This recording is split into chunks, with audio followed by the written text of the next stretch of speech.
He's a neuroscientist and world-renowned expert in the study of perception. His research explores ways in which we experience the world through our own versions of reality. Cirque du Soleil, Microsoft, L'Oreal, just some of the brands that he's worked with for developing science-backed insights into consumer behavior. By illuminating these principles of perception, he's helped individuals and companies transform their approach to creativity and innovation. He's a three-time main stage TED speaker, also the founder of the world's first neuro design studio, the Lab of Misfits. We're going to talk about that. Best-selling author. His latest book is Deviate, the Science of Seeing Things Differently. He's spoken at the G8, Google, Zeitgeist, Wired, the Oslo Freedom Forum, contributed to the BBC, the National Geographic,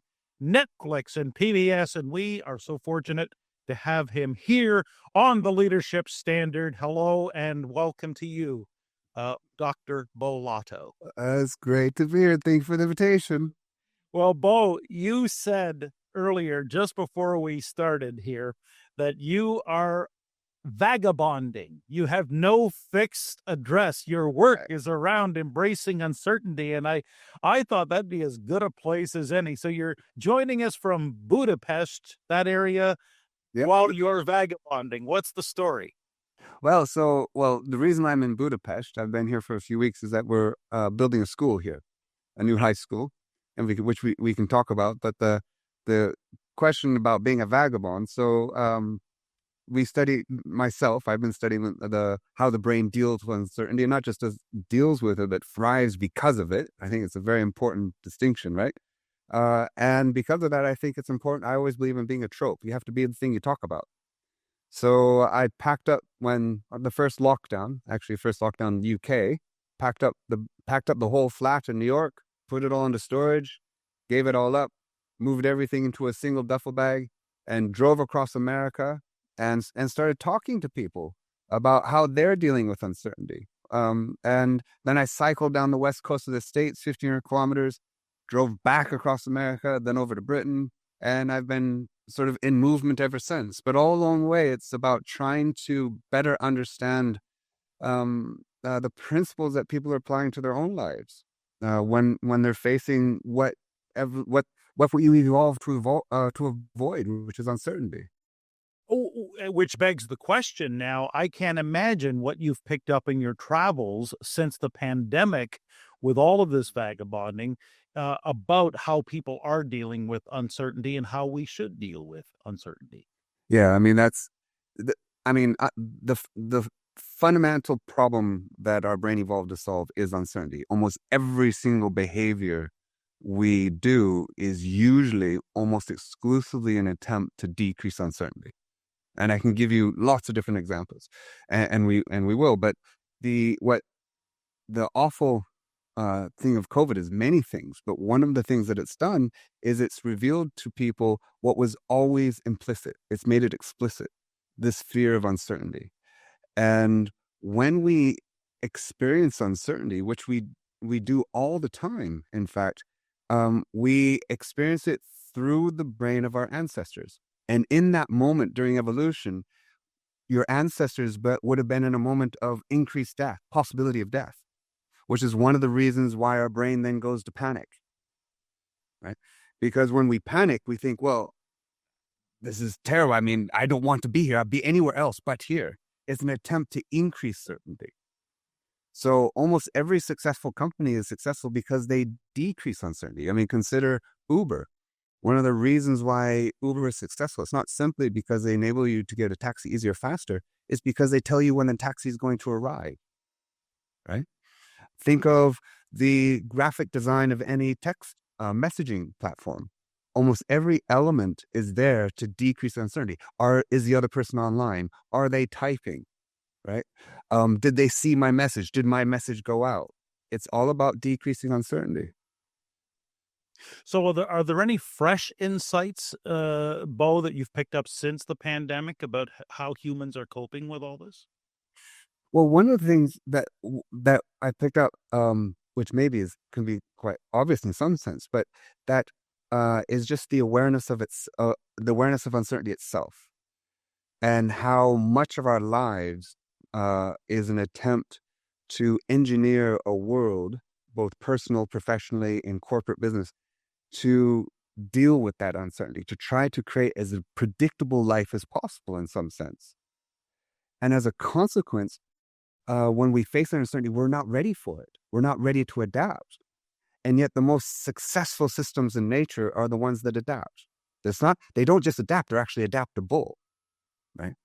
And what's required to become adaptable? I want to dig into the book a little bit. Deviate, the science of seeing differently.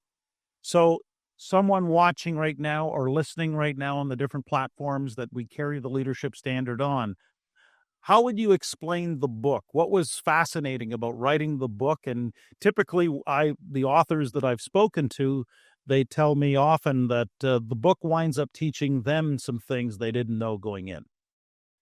Well, that's I think almost always true in some sense, in that the process of writing is a process of discovery, often self-discovery. You don't necessarily know where you're going to end up. And in the case of Deviate, the aim there was to help people not shift their perception, because it would be arrogant of me to assume that people should shift their perception. But I think we can all expand our perceptions. And in fact, it's essential that we expand our perceptions. So Deviate is actually the process of it not only explains the power of perception and how perception underpins everything it is to be you, but it also the necessity to expand that perception. And in fact, the sequence in which I take people through in Deviate is the sequence of expanding perception itself. In this case, I'm trying to get people to expand their perception of perception. And in that context, Beau, I'm going to make a leap of logic here that for leaders, especially people leading small, medium-sized companies, people who tend to listen to or watch this particular program, leaders in particular, what should they know about their role in expanding perception? Many. So where do we start when it comes with leaders? Well, first of all, what defines a good leader is how you lead others into uncertainty, right? And there are a number of things that are essential to that. One is to become perceptually intelligent. And in other words, to better understand how and why you see what you do in order to help other people expand their perception, because that's not possible otherwise. The leaders, I call it the host effect. When we go to a dinner party, right? And the quality of the party is often a function of the personality of the host. If the host is really quiet and all this, the whole party is quiet, right?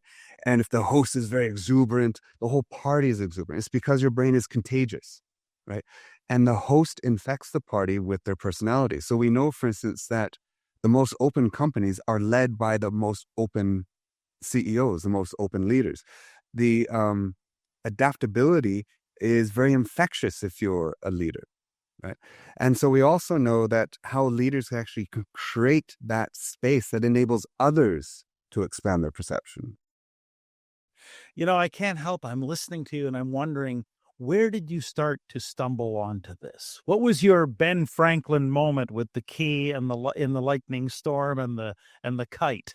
Where was there an aha moment when you were maybe a young person, Beau, and discovered something about perception and saw things that maybe others did not? Well, actually, it always feels like there's an aha moment, but I think it's in fact always a progression. In fact, I'm still in that progression. And what have always been interested in is the fact that the brain is adaptable, that it changes according to its experience, that it's a function of experience. Your brain is physically a manifestation of that past interaction with the world. So I've always been fascinated about how your brain's like a muscle. You use it or you lose it. A more complex brain represents a more complex interaction with its environment. If you have a very deprived environment, you have a very deprived brain. So I've studied the cellular mechanisms by which the brain adapts. the computational principles by which it adapts. Perception is the consequence of looking at the world through an adapting brain. You're actually seeing the consequences of adapting. In fact, sometimes you're seeing the adaptation in front of you, right?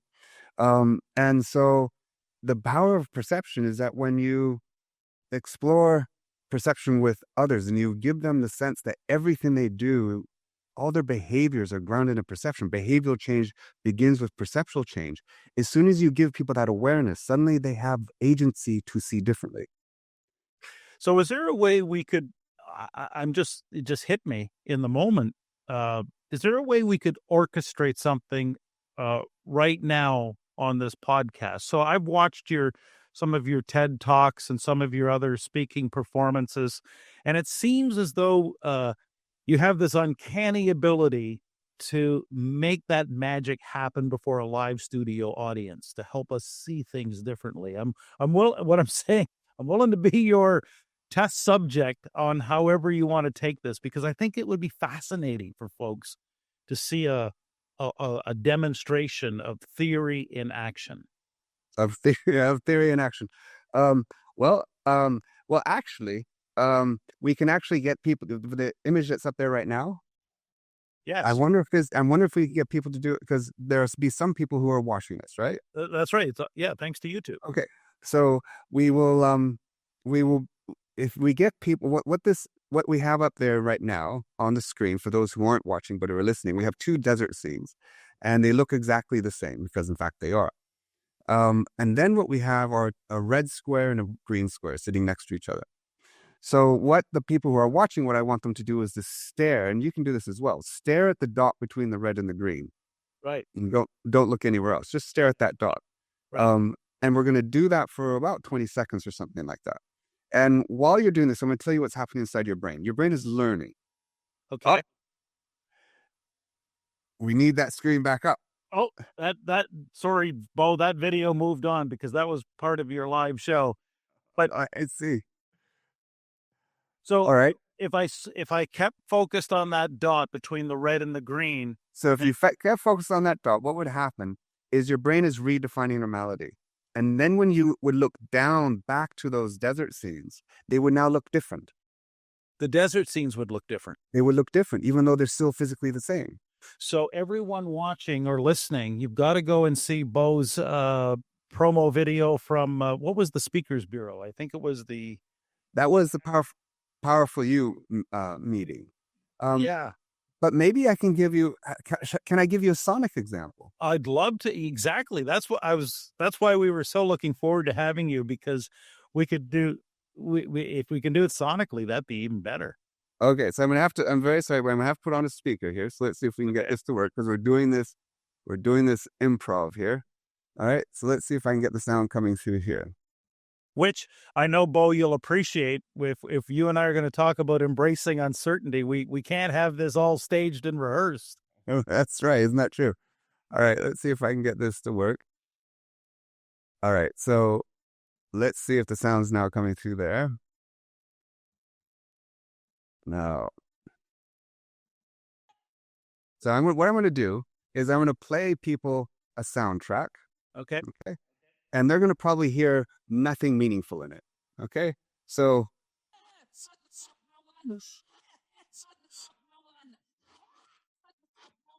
Do you hear anything meaningful? Nothing. It sounds like the record's being played backwards. Well, okay. Very good, very good guess. Now, what's the point of what I want to make here? I'm gonna suggest something to you. Yeah. Okay. Yeah. Now, what this is the demonstration that what we perceive is not the history of what things turned out to be, because we have no access to the world. Instead, it's the history of what you perceived before. So I'm going to give you a new history, and I'm going to suggest the idea of it's fun to smoke marijuana. Okay. Now listen to it. Listen to it again.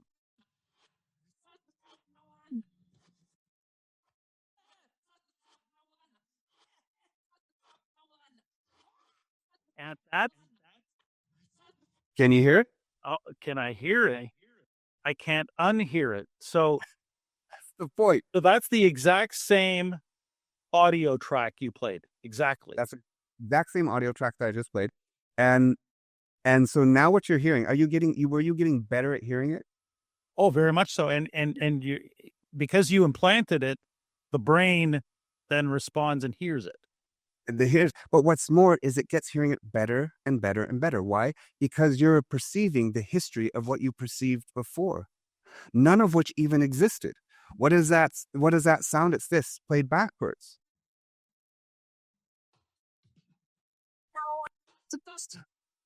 Right? So that's what the actual song was. Another one, Bites the Dust, played backwards. So it didn't actually exist. So the point is that our perception is grounded in history. Remember, perception underpins everything it is to be you. And what your perception represents are the assumptions and biases that come from your history. And a lot of it isn't even your history. It could be the history of your family, the history of your culture, or your company's history, right? Or your evolutionary history. So most of your life happened without you even there. So you have all these assumptions and biases inside you, and we perceive the world through these assumptions and biases, right? And in only a few seconds, I gave you a history that forever changed your perception of that sound string. Imagine what's possible in all aspects of your life. And it's by becoming aware of this, it's so essential for leaders to know that themselves, as well as the people they're leading, are perceiving the world in this way. So as I formulate the next question based on what I've just learned about Another One Bites the Dust, I can't help but ask, how much of our brain represents untapped potential? I've heard different theories on this, Beau, but I've never actually asked someone like yourself who studies this for a living. Well, people do come up with numbers, and these numbers to me are they're very difficult to prove in any real sense. But we seem to have tremendous untapped capacity. What our brain is constantly doing is organizing and reorganizing itself. And that's what's essential. What's essential about our brain is that it's plastic. It's adaptable. We've evolved to evolve. We're adapted to adapt. We're constantly redefining normality, and we see everything relative to that new normal. And the reason is because the world changes, right? So much of business and so much of business organizations is predicated on the idea of efficiency, right? And that's not a bad idea. Of course, you want to be as efficient as possible. And it's a brilliant idea if it weren't for the fact that the world changes, right? But as soon as the world changes, now you actually have to adapt to it. The problem is businesses will try to make themselves even more and more efficient. They'll get rid of people, etc. Or they'll buy in efficiency, when in fact what they have to do is embrace creativity. But the framework, the ecology for creativity is very different from the ecology that's necessary for efficiency.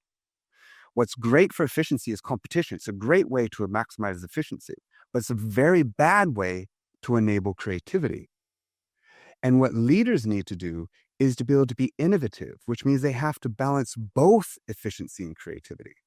Because if a bus is coming at you, it's not like you want to say, oh, I wonder if I could see this differently. No, you want to get out of the way as fast as possible, right? The problem is we live life as if everything's a bus. It's knowing when to be on one side of edge of chaos on the other. And that's the power of the leader, is creating that environment that enables us to become adaptable, to use that capacity of our brain to be plastic, to maximize that capacity. I want to circle back, Beau, because I am fascinated at a very personal level. I'm curious.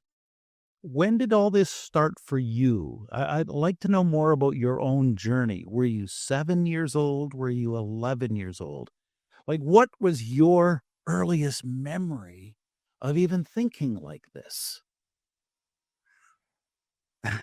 It's a great question. I think it. I was very fortunate, in of course, in that the environment that I was raised in was an environment of possibility. Was an environment that celebrated adapting, being adaptable, being creative. So I remember times when my mom and I would go out on the deck and she said, "So, what are we going to invent today?" Right? And then we would just invent. There were times because also there, there were money problems, etc. And we'd say like, well, the deck is falling apart. We need to build a deck. So my mom would just get the wood and I would be 6 years old with a hammer and a saw and we would build the deck. No idea how to build a deck, but we would figure it out. Right? So there's also necessity within creativity as well. But what's powerful about that is that there was trust and there was belief that it was possible, because the phrase was, what's the worst that could go wrong? And if you can deal with the worst, then why not do it? Sorry, well, I'm just hearing some powerful leadership lessons from your parents that would apply to anyone today. Absolutely. Another phrase that I grew up with was walk through life with a tilt. So this is why when my mom dies, her gravestone is going to be tilted. Why? Because she says, life is like walking into the wind. And if you walk straight up, you're going to get blown over. You got to lean into the wind. And then you lean in this case, through humor. Right? Why? Because there is one way in which the brain loves uncertainty. There's only one. So if you think for yourself, for the people who are listening or watching, what is the one place where you actually love uncertainty? It's not that you tolerate it, you cope with it, you actually seek it out. What is that one thing? What would be that one thing for you? It's one word, but it defines a whole class of behaviors. You want to speak with me? Yeah, I'm asking you. Oh, I would say I've got it. I have the sense that you embody it. I would say golf. Golf, Beau, is complete uncertainty because it's still to this time, okay? But it's still, you can hit a magnificent shot in golf, and I mean purely magnificent, whether it's chipping on the green or driving it right down the fairway, and that's the moment that you think you've caught the game mastered. Yeah. And then the next shot is so humbling. And in that, I find you've got to embrace the wisdom of uncertainty. Yeah. And what's more, you want to, right? So what is golf? Golf is play. Play is evolution's solution to uncertainty. It's why play evolved, right? Play is a state of the mind. It's literally a brain state. Now, play by itself, inherent in play, is having no intention. If you add intention to play, you have science. You have everything that is creative is play with intention, right? And play and play with intention, science, for instance, it embraces uncertainty, possibility. It creates possibility. It's inherently collaborative, and it's actually what we call intrinsically motivating. What's the reward for play? It's play. What's the reward for golf? It's golf, right? So our brain evolved to have these intrinsic rewards. Evolution gave us these things. Why? Intrinsic rewards are evolution saying, you better do more of this. This is good for you, right?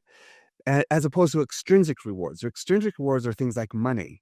Now, they're very motivating, but as soon as you eliminate the extrinsic reward, you extinguish the behavior. And so often leaders, for instance, they try to do a carrot through extrinsic rewards, when in fact what they should be doing is facilitating intrinsic rewards. And this is what, for instance, my mom, my dad, and the people I was fortunate to be around fostered, the desire to do the thing itself, which is often why when I work with leaders, one of the most important aspects of them is that they care. And in particular, that they care for something larger than themselves. Because it's in the pursuit of that care, often in brands, they might call it a purpose, a brand purpose, which unless it's authentic, it's just a slogan. But when you truly embrace that, we know that when you pursue a purpose, it will carry you through the hardest times. In my lab, we actually subject people to pain, not pain that damages them, but we'll subject them to pain. Now, when we then compare people who are subjected to pain, where the reward is extrinsic and for themselves, they will withstand the pain far less than when the reward is intrinsic and in service of people beyond themselves. Right? So when they are truly authentic and pursuing something larger than themselves, that is super powerful. And they need to inspire that in the people that they're also leading. Which brings us to a critical question as we, one of the real privileges of this podcast is the chance to just discuss and debate and uh, talk about leadership in all of its many forms. But one question we always ask, Beau, and I'm keenly interested to hear how you unpack the answer, is how would you define leadership?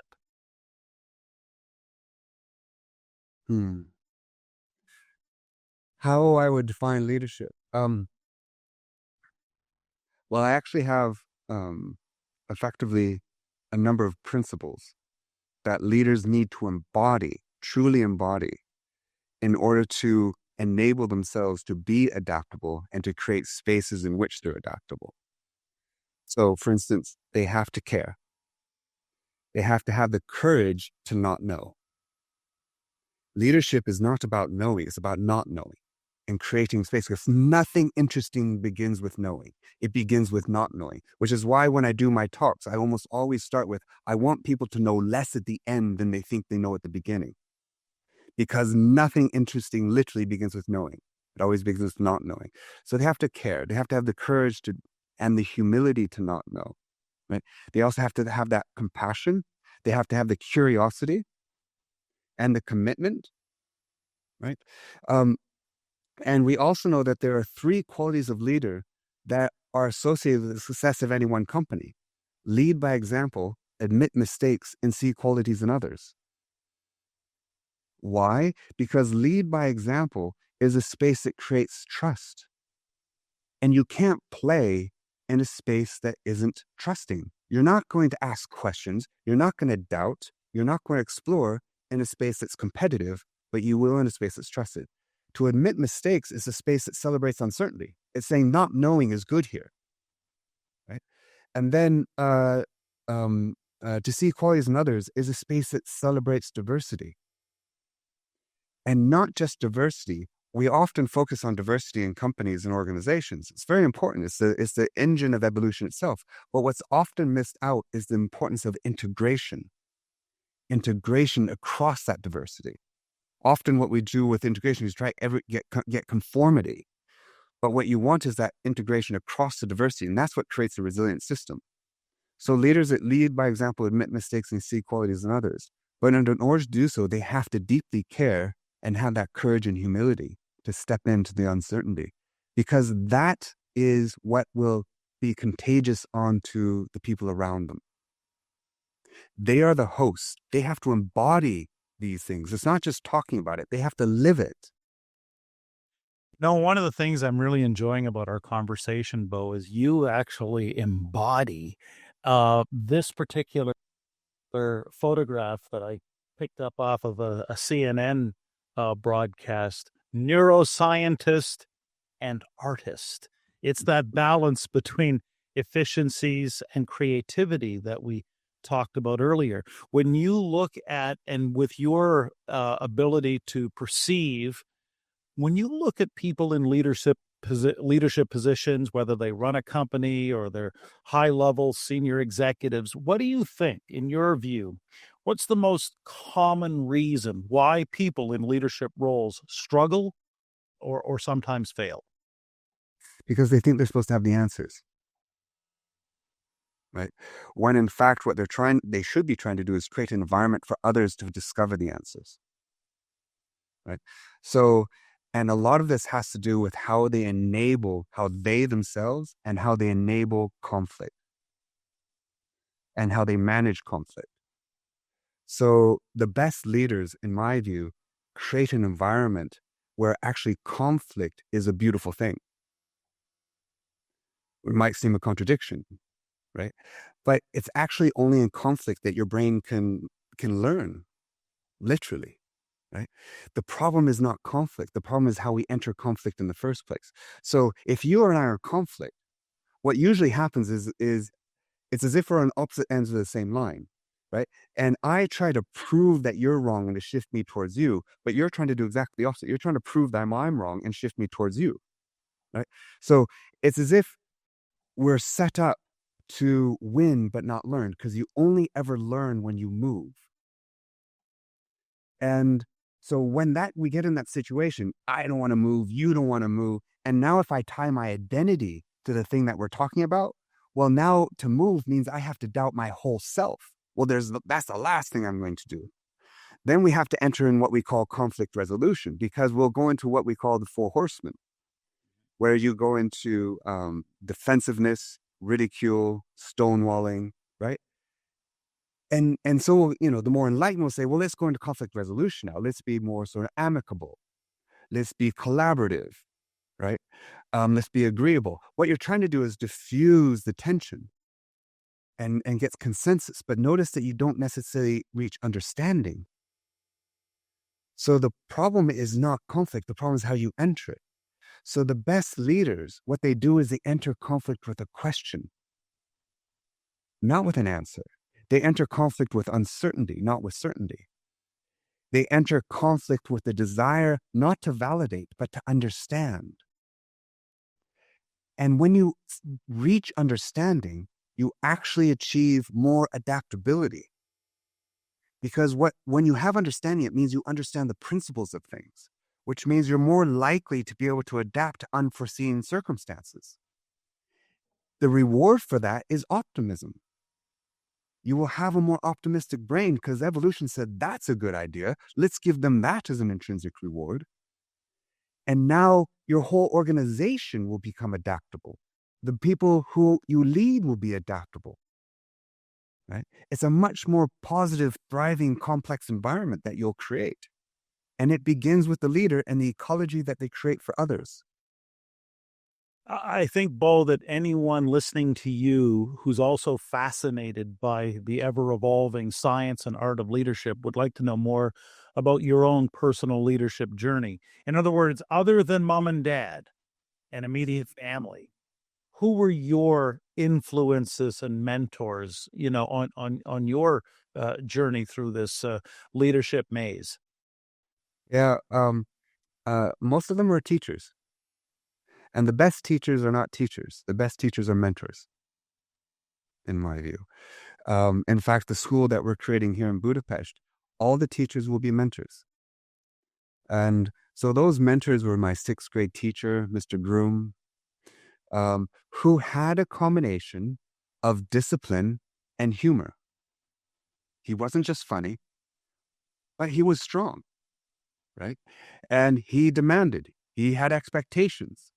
But he also had balance, he had judgment, and he had humor as well. So it was that combination. We had Mrs. Stuber, my science teacher, right? I was rubbish in every subject except for science, right? And soccer. Not that that was a subject, right?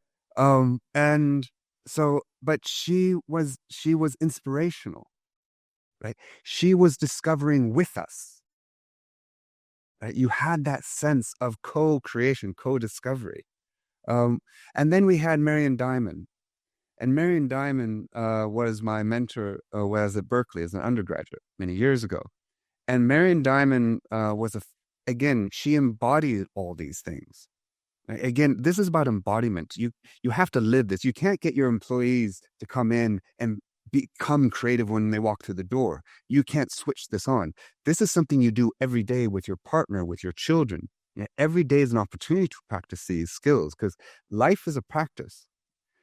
The brain's not, like a muscle. It's not like you go into the gym once, you do it once, you say, oh, brilliant, sorted. I'm now in shape for the rest of my life. For some reason, we think we can do that for the brain. No, you practice this all the time.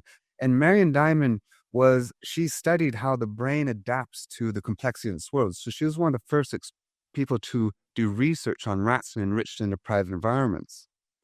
But she was a true mentor. And then, of course, I had my postgraduate mentors like Dale Purvis, who again was constantly in the process of discovery and seeking understanding and embodying it. They say, whoever they are, I'm sure you in your vagabonding travels, you've heard that famous, word they say there's no better teacher than failure. Is there something you have failed at that you look back and say, that has been incredibly valuable on my journey? I'd say that every failure is that. And I don't believe in this concept of fail forward and all this kind of stuff that, that Silicon Valley likes to embrace. No, failure is failure. It hurts, right? That's kind of the point, right? It's evolution saying, yeah, what should we do now? Right? It's supposed to, in my view. The trick is actually, it's of course what you take from the failure. So I also do I work in, I support people. I do what are called one-on-ones. So I work with people with very strong traumas. And my point is not to let it go, not to ignore it, is to incorporate it into your life and to expand from it.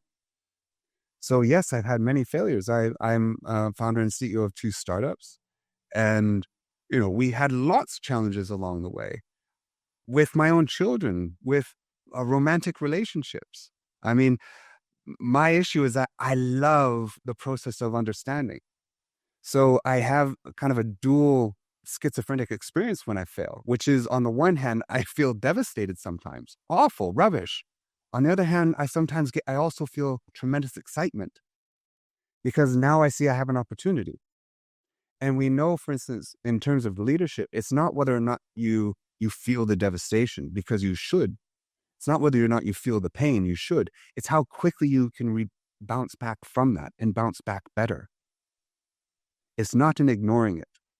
So I don't believe in a lot of this measurement of optimism that some positive psychologists get engaged in. And we know that optimistic is very powerful on your life's journey and correlated with wealth and longevity, etc. But when people measure optimism, often what they find is that people respond completely opposite when good things happen to their life versus bad things. So when good things happen to your life, people will say, well, it's going to last forever. It's going to affect the whole of my life, and it's because of me, right? But when something bad happens, they say it's going to be short-lived. It's not going to affect my life. And it's because of you anyway. It has nothing to do with me. Well, why wouldn't you be optimistic? You're taking all the credit for the good and no blame for the bad, right? Which makes one of our recent leaders the ultimate optimist, right? But we see what happens when we engage in the world with that kind of optimism, when in fact we should be more realistic and become aware and self-aware of what we did that contributed to that failure. Because that's the thing you have control over. It's not about blame. It's about discovering what were the assumptions and biases that led to this situation occurring. And now you have an opportunity, only becoming perceptually aware, that you have the possibility of changing that. I want to explore something, Beau, that it comes directly from your sporting background. Now, you confess to being a big soccer fan, and in particular, a fan of Pele. But Yeah. from my home base in London, Ontario, I want to take you an hour down the road. And before that backyard had a swimming pool, it had a skating rink. So an hour from my front door is 42 Verdi Avenue, the home of Wayne Gretzky. And that's where Wayne learned, his wizardry.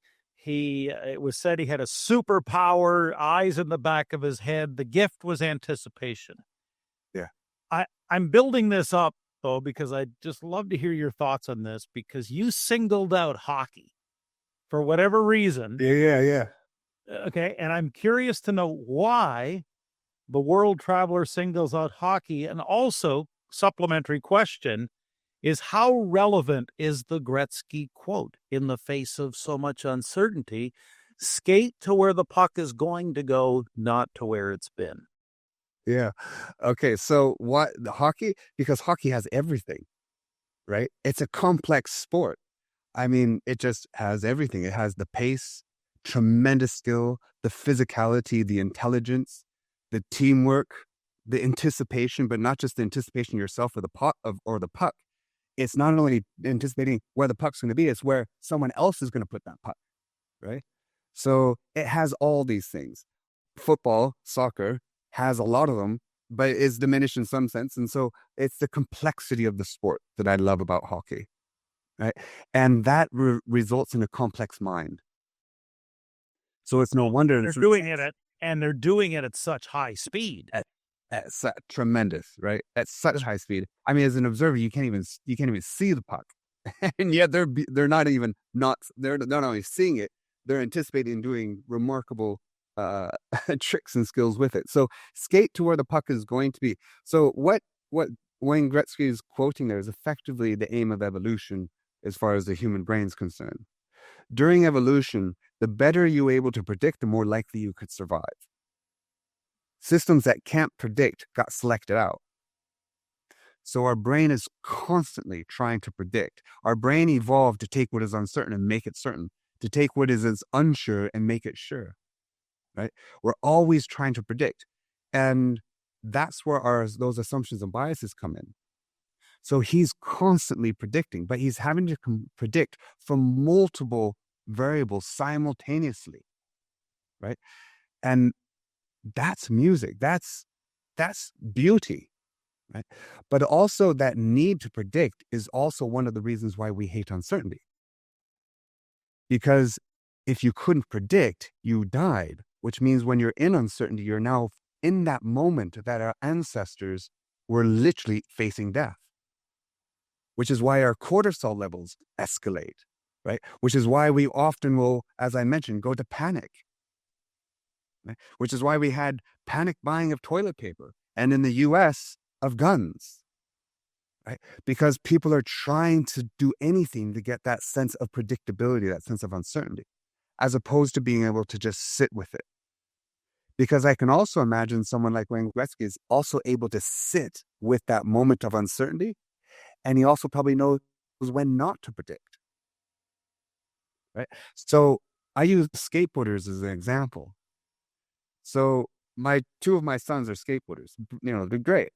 And if you go to a skateboard park, I love skateboard parks. The mentality, the camaraderie, the support of the children in skateboard parks is brilliant, right? But if you watch them, they'll almost never complete a trick. They're almost constantly failing. And so I said, Theo, we have to quantify this. So we went to a skateboard park and we counted it. There was a 25% success rate.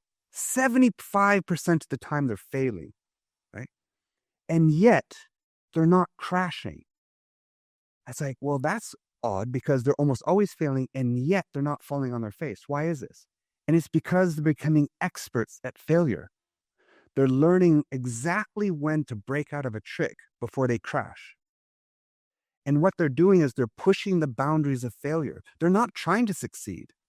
They're trying to push their boundaries of failure, and that boundary goes further and further and starts including tricks. Because notice, as soon as they complete a trick, they stop.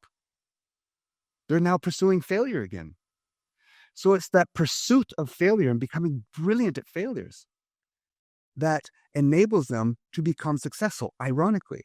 So if you're going to do, you look like you love free running, where you're jumping from building to building to building. Well, when you learn how to do that, your first lesson is not how to jump, it's how to fall. Because you're not going to attempt to jump if you don't have that sense that you can fail, right? And this is coming back to the very beginning, is what I learned from my mom and dad, that you survive when you fall. Most of the time, all right? For the first time in the history of the leadership standard, we found out there was a correlation between experimentation, creativity, leadership, and skateboard parks, and we have you to thank, Beau. That's brilliant. I wear good leading, but I will never see a skateboard park the same way ever again, knowing 75% of the time is that they're out there failing, but having fun while they do it. That's right. That's where the play comes in. And if you want to find brilliant leadership, go watch the older boys with the younger boys and girls, right? There's tremendous support. They're leading by example. They're making mistakes. They're seeing quality in them, right? And the younger kids, boys and girls, they're not doing it for them. They have to do it. But there's someone there to be what I call the sandbar. a fundamental aspect of being a leader is being a sandbar. As I say to my kids, I'm not your boat. I'm not going to take you to the other side. Why? Because you love swimming. But you're going to get tired. And you can come back and you can stand here and you can rest. And then you'll swim again. And eventually you're going to get stronger and you're going to swim to the other side. But I'm never going to let you drown. And that's what you see in the skateboard park.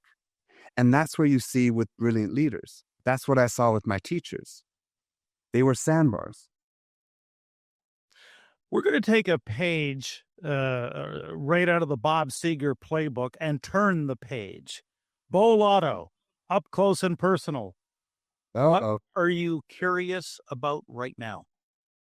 Oh, what am I curious about now? I'm curious about beauty at the moment. Okay. So we one of the projects we're working on is what is beauty? And we're relating that to spaces that have vibe. What's a space that has a great vibe versus a space that doesn't have a vibe? And how could you create those spaces? Now, this relates to, for instance, offices, because we're also working on office design, especially in this new time after post-pandemic. What do we do with this office space?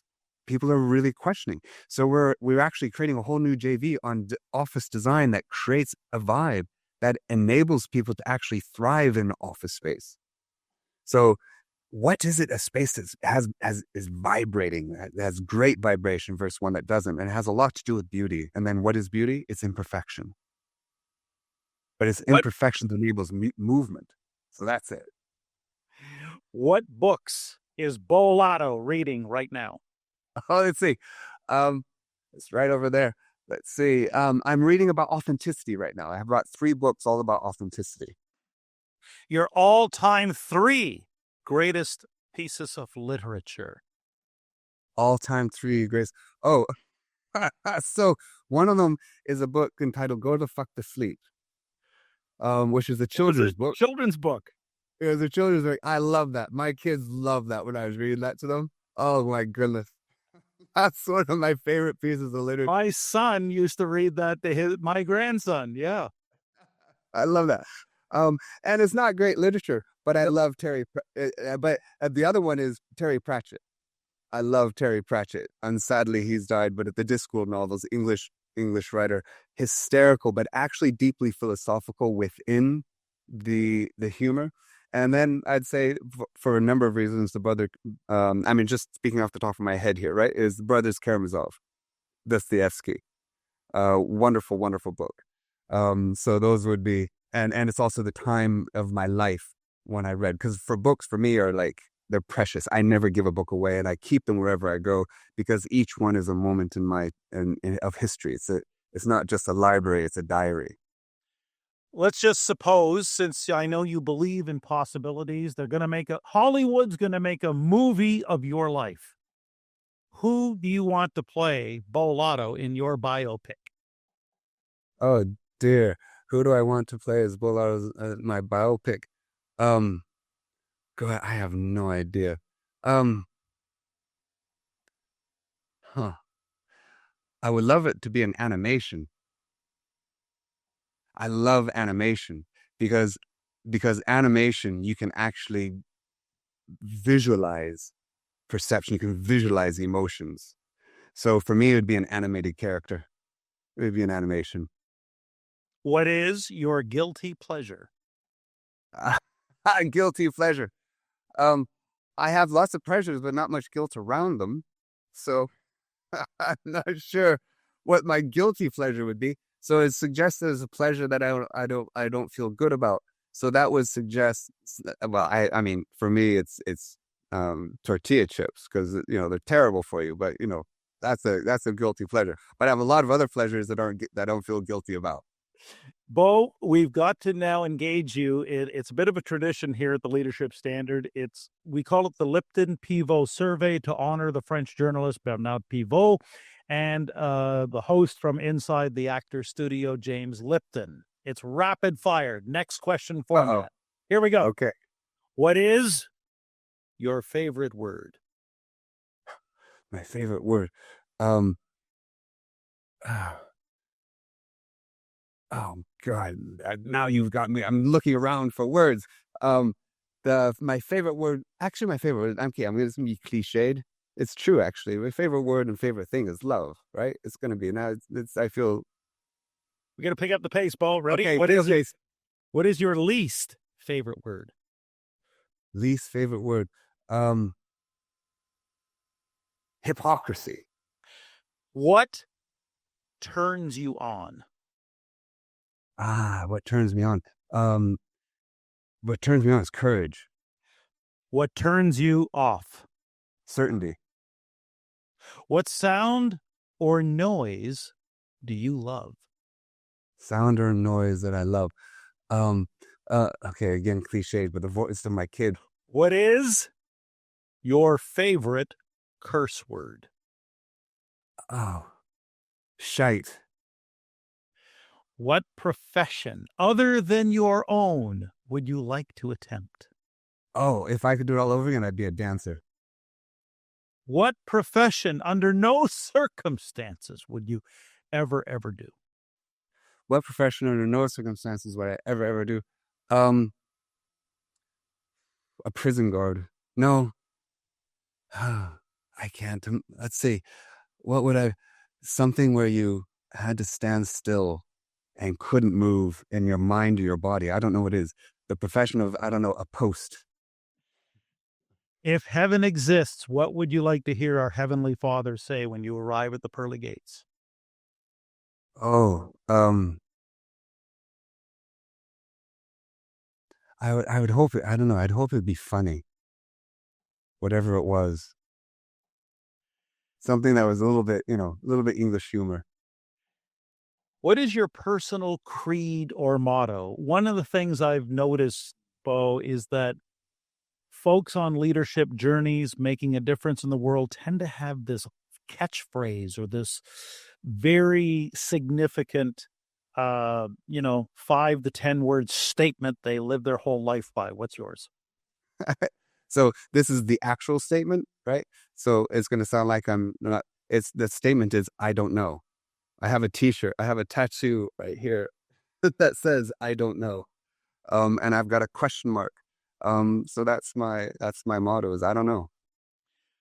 And before we wrap up, given all the uncertainty in the world, given your travels and your insights and all the major companies and brands that you've worked with and the conferences you speak at, what is the number one question that leaders need to be asking right now?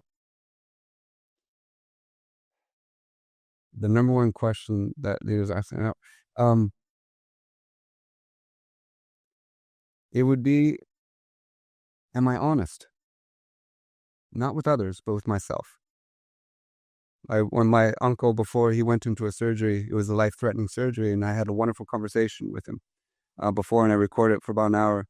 And I said, what does it mean to be a good man, and by extension, a good person, right, in general, in your life? And he said it was the pursuit of self-honesty, and it's the hardest honesty to achieve.